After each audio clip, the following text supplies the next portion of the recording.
जय द्वारकाधीश, जय काल भैरव, जय महाकाली, शुभ नवरात्रि। तो आज टॉपिक है सुबह सुबह कोई आपके बारे में क्या सोच रहा है। ओके, 26 सितंबर के लिए ये है reading and we are doing this on Monday, सोमवार के लिए। ठीक है, हमारे सामने है तीन ऑब्जेक्ट्स, ये है टैरो, ये है ओरेकल और ये है दूसरा Oracle. So let's connect with the cards first. ठीक है, देखते हैं हमें क्या रीडिंग मिलती है। शुरू करते हैं कार्ड्स की शफलिंग। Here we go.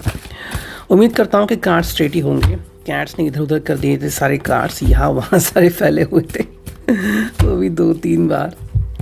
ठीक है, चलो ये तीसरा कार्ड, चौथा, पांचवा, छठवा, सातवां। चलो 7 कार्ड आ चुके हैं। Let's connect with the reading. ठीक है, चलो देखते हैं आज की रीडिंग कितनी खास होने वाली है। Let's focus on the cards here and here we go. ठीक है, जो पहला कार्ड हमें दिख रहा है यहाँ पे, थोड़ा सा यहाँ पे रखता हूँ मैं।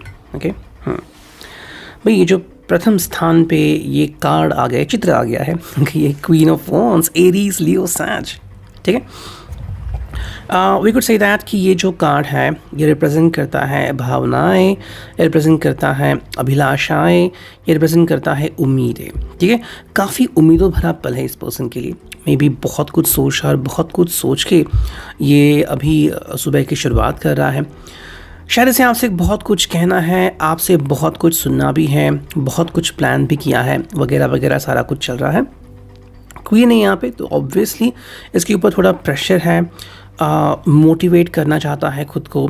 एंड अगर आप किसी भी फीमेल पर्सन को यहाँ पे रिलेट करते हो, जैसे कि इनकी फीमेल कोई पर्सन होगी, लाइक इनकी माँ हो गई, इनकी बहन हो गई, इनकी दादी या नानी हो गई, तो इनका प्रभाव कहीं ना कहीं आज इनके ऊपर ज़्यादा पड़ सकता है। So this person is going to follow the rules, by the rules ही ये पर्सन चलेगा, ऑफ द रूल्स नहीं जाएगा। ठीक है, ये पहली मीनिंग है। सेकंड जो है वो है द वर्ल्ड, यानी कि भी कहीं ना कहीं ये अपनी ज़िंदगी के मायने समझना चाहता है। बात यहाँ पे आती है कि मे बी इसने अब तक जो ज़िंदगी के मायने कहे थे वो शायद अचानक से पलट गए हैं, बदल गए हैं। And if you want to know clearly, तो हम कह सकते हैं कि भी कहीं ना कहीं ये पर्सन चाहता है कि आप भी इस बात का एहसास करें। ठीक है, कि ज़िंदगी का एहसास क्या होता है। आपको अगर लग रहा है कि इस पर्सन ने अलग से जीना शुरू करना चाहिए, फिर वो आपसे खुल के बात नहीं कर रहा, तो क्यों नहीं कर रहा। तो ये क्वेश्चंस आते हैं यहाँ पे। जवाब इतना ही आता है कि कहीं ना कहीं अब इसकी अंडरस्टैंडिंग बदल गई है। जैसे कि हम कह सकते हैं कि भाई रिस्पेक्ट बढ़ गया है, या फिर आपके वो पहलू जो उसने पहले ध्यान में नहीं लिए थे, जैसे कि आपके भी मूड्स हैं, मूड स्विंग्स हैं लाइकवाइज, तो वो कहीं ना कहीं ध्यान में ले रहा है।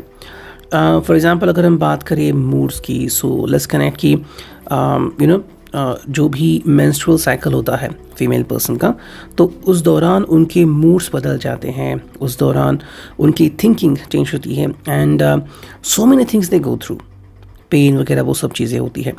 शायद वो पहले इन सारी बातों का विचार नहीं कर रहा था, ऑल ऑफ अ सडन शायद उसने विचार करना शुरू कर दिया है। आई थिंक ये आप दोनों को और ज़्यादा करीब ला सकता है, बिकॉज जैसे मैंने कहा कि रिस्पेक्ट काफ़ी बढ़ रही है। ओके, और वो चीज़ काफ़ी सही है। ओके, कि दुनिया का देखने का नज़रिया कैसे होता है। नेक्स्ट कार्ड है यहाँ पे वो है, और अगर एक और तरीके से अगर इस कार्ड को बताऊँ मैं, ठीक है, द वर्ल्ड को, तो जैसे कि मानो 2 लोग हैं, दोनों के पास पैसे हैं, फिर भी एक पर्सन कहता है कि नहीं मुझे होटल में रुकना है, और दूसरा कहता है कि नहीं मुझे धर्मशाला में रुकना है। ठीक है, अब दोनों का दुनिया का देखने का नज़रिया अलग अलग है, और इसलिए दोनों ने देखी हुई दुनिया, होटल की अलग, धर्मशाला की अलग। समझ गए, ये फ़र्क है यहाँ पे। 8 ऑफ वॉन्ड्स, सारे वॉन्ड्स आ रहे हैं यहाँ पे। एरीज, लियो, सैज। भाई यहाँ पे ये पर्सन एक्चुअली आपसे कनेक्ट करना चाहता है, that's a true sign. Okay, वो जो भी करता है या फिर जो भी सोचता है, आपका उसके बारे में क्या ख्याल है। Do you appreciate it, do you like it, do you love it. क्या आपको इसको लेके कोई सवाल है तो इनसे पूछिए, ये पर्सन डेफिनेटली जवाब देगा। कई बार ज़िंदगी में ऐसी चीज़ें होती हैं जो अनप्लान्ड होती हैं, फॉर एग्जांपल एक्सीडेंट्स, या फिर हम कह सकते हैं कि प्रमोशन अनप्लान्ड मिल गया अचानक से। सो लाइकवाइज सुनने को अच्छा लगता है कि प्रमोशन मिल गया। मान लो एक कोई एक आप ले लीजिए, जैसे कि बैंक ले लीजिए, उसकी मान लो 15 शाखाएँ हैं। ठीक है, ये पर्सन कहीं ना कहीं काम कर रहा है, अचानक प्रमोशन मिल गया, आप उसे जाना होगा बहुत दूर, तो क्या हो जाएगा, वो बात यहाँ पे आ रही है। नेक्स्ट कार्ड यहाँ पे वो है 3 ऑफ सोर्ड्स, एरीज लियो सैज। तो ये है जेमिनी लिब्रा एक्वेरियस कम्युनिकेशन के लिए। यहाँ पे दिल तुड़वाने की कोई ज़रूरत नहीं है।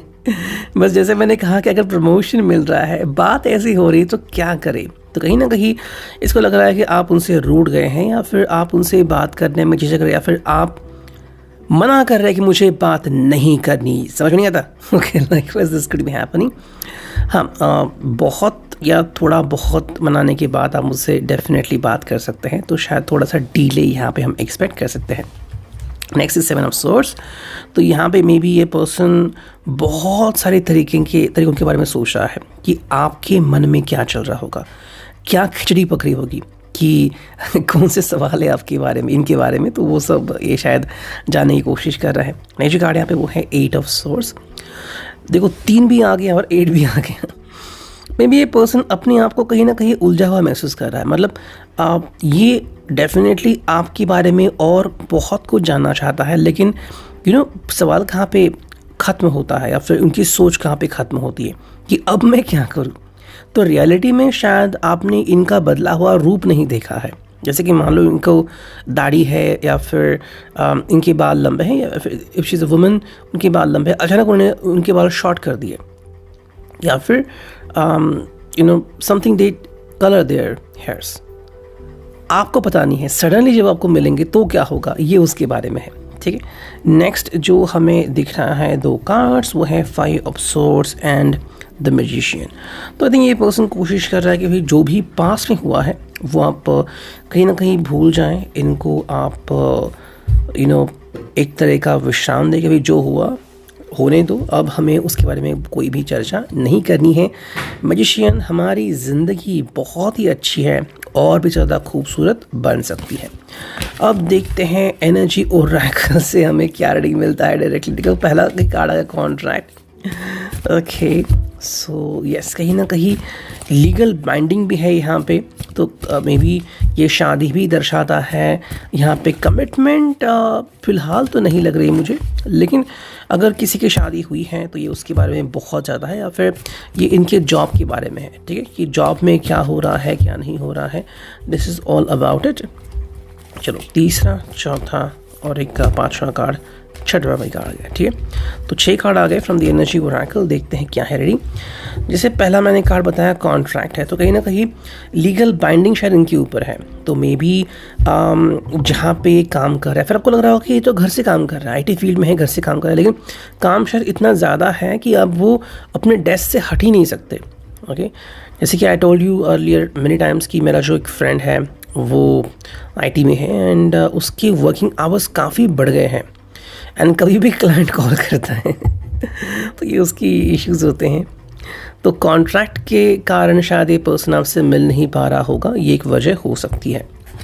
ये जो कार्ड हुआ एनवी, जेलस हो रहा है, क्यों? क्योंकि शायद उसके हिसाब से भाई आप कितने ईजिली ज़िंदगी जी रहे हो और ये क्यों नहीं जी रहा, या फिर किसी कपल को देख के भी ये एनवी हो रहा है रिगार्डिंग दैट। आई थिंक ये कहीं ना कहीं आपसे मिलना चाहता है। The person want to have romance with you, और शायद काफ़ी दिन हो गए हैं रोमांस किए हुए, और इसीलिए शायद ये कार्ड यहाँ पे आ चुका है। रेस्ट एंड रिजुविनेशन, ये जो एक पीरियड है, अगर हम आपके रिश्ते के बारे में कहीं ना कहीं, फिर इस पर्सन के बारे में स्पेसिफिकली, शायद अभी रिकवर हो रहा है, या फिर कहीं ना कहीं एक्सीडेंट हुआ था, कोई मिशाप हुआ था, या फिर दिमाग बहुत गर्म है, तो उसको पहले शांत करने की ज़रूरत है। ठीक है, जैसे ये शांत हो जाएगा तो अपने आप उसको रास्ते निकल आएंगे। फाइनेंशियल कंसर्न, कहीं ना कहीं पे फाइनेंशियली भी इस पर्सन को ध्यान देने की ज़रूरत है। फाइनेंशियली ब्रोक हो सकता है, या फिर कहीं ना कहीं पैसों के बारे में ये इतना उत्स्फूर्त प्रतिसाद नहीं दे रहा है। जस्ट लाइक कोई अपॉर्चुनिटी दिखी और तुरंत उसने अप्लाई कर दिया, तो ये कहीं ना कहीं यहाँ पे होना चाहिए, जो नहीं हो रहा है ठीक से। एडजेसेंट पॉसिबिलिटीज़, आई थिंक काफ़ी सारी अपॉर्चुनिटीज़ इसको मिलने वाली हैं धीरे धीरे। आज 1 या 2 आ सकती है, या फिर बेस्ड ऑन टुडेज़ रीडिंग शायद 2-3 दिनों में भी इसको कुछ बहुत ही अच्छी चीज़ें सुनाई दे सकती है, फिर उसको प्राप्त हो सकती हैं। उसके ऊपर वो क्या करता है, उसके ऊपर बहुत सारी चीज़ें डिपेंडेंट है। नेक्स्ट कार्ड है वो है वुमन होल्डिंग अ कॉइन।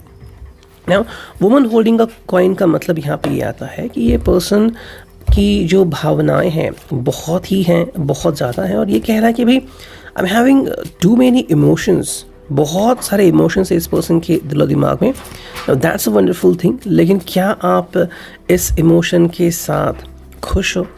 क्या आपको लग रहा है कि इस पर्सन ने और बेहतरीन तरीके से इमोशन एक्सप्रेस करने चाहिए? ठीक है, तो ये सारी बातें यहाँ पे आती हैं। चलो आप देखते हैं फाइनली ये 4 कार्ड्स इसका क्या रीडिंग है। पहला जो कार्ड है वो है रेडिएट, यानी कि भाई कहीं ना कहीं पे ये जो सोच रहे हैं, इनकी जो चाहत है वो सबके सामने आनी चाहिए, चमकनी चाहिए। वही बात हमें यहाँ पे दिखती है। अनलीश, यानी कि भाई जो भी है इनके दिल में वो साफ साफ से कह सकते हैं, दिल पे बोझ नहीं रखना है। What ever is on their mind they should spill it out.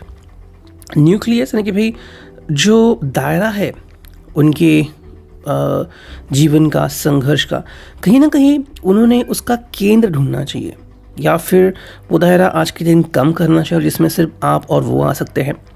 ठीक है, ये भी बात यहाँ पे काफ़ी इंपॉर्टेंट है। इनके जो 4th कार्ड है वो है प्यार है कि भाई अगर प्यार की बात करते हैं, जैसे कि हम बात कर रहे हैं रिगार्डिंग यू, जैसे कि मैंने समय एक एग्जाम्पल दिया था कि 2 डॉक्टर्स हैं, हस्बैंड एंड वाइफ, या फिर डॉक्टर हस्बैंड डॉक्टर है वगैरह, तो उसने शस्त्रक्रिया की, यानी कि the person has done operation and consulted the OPD। उसके बाद जब वो घर आता है, देन बोथ द पीपल, अगर दोनों ही डॉक्टर हैं, वो कितना समय दे पाते हैं एक दूसरे को, वो समय यानी कि प्यार है। अगर उस समय में भी वो अगर हिचकिचाएंगे कि भाई नहीं आज तो ये हुआ वो हुआ, मेरा मन नहीं है बिल्कुल भी, तो कैसे होगा? तो यहाँ पे अगर प्यार मेंटेन करना है तो ये सारी चीज़ें करनी होंगी। Gita reading, I hope it will resonate. Thank you.